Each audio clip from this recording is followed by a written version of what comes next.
In Movies and Money, 3 new films are heading to the big screen this weekend. It almost feels like we're getting back to normal. Film critic Erik Childress is here with the action. Hi, Erik. Hi, Angie. Fantastic Beasts: The Secrets of Dumbledore did take the top spot at the box office last weekend, but tell us why you believe it is a hollow victory. Because, Angie, a betting man would tell you that this would appear to be the end of the franchise for Warner Brothers, at least for the time being. The prequel series to Harry Potter was planned to become a 5-film series, despite being based on just a one-off handbook in the publishing world. Now, the studio was determined not to let J.K. Rowling's world just fade away, but that is what has been happening since the release of the really poorly received second film, both critically and by its fans.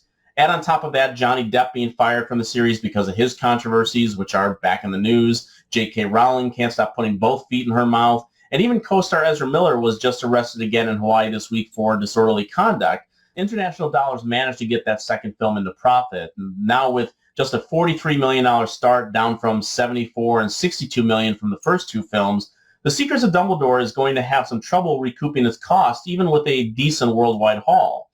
Now, my bet is that Warner Brothers will feel fortunate to get out of this with a trilogy, and maybe sometime in the future when things calm down, think about adapting the stage play Harry Potter and the Cursed Child. Families will have the option to see Fantastic Beasts, Sonic the Hedgehog 2, and also the animated film The Bad Guys. Which one wins at the box office? Well, last week I said the race for number 1 could be closer than people thought between Fantastic Beasts and Sonic 2. Sonic 2 already bested Fantastic Beasts as early as Monday and is headed for a final total likely between 175 and 200 million. As for The Bad Guys, this is the 3rd straight week of family releases after a drought following Sing 2 from last December, and we are about to see another until Pixar's Lightyear opens in mid-June. I'm thinking The Bad Guys will see a more modest gross, maybe between 10 to 15 million, which will likely have it finishing 3rd on the family charts this week. We have 2 more films that are being released this weekend to talk about: The Northman and the new Nicolas Cage film with the actor playing himself. Here's Nicolas Cage. What did he say? He says he loves you, but he went in a different direction. I'm done.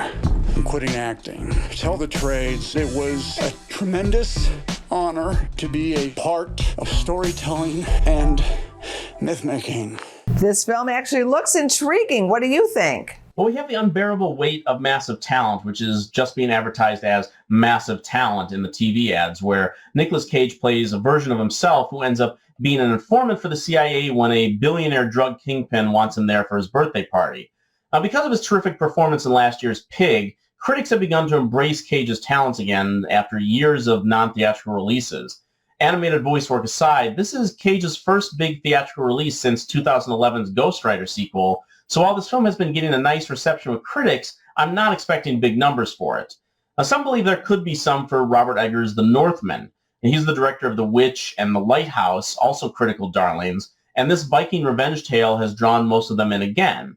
I am not one of them.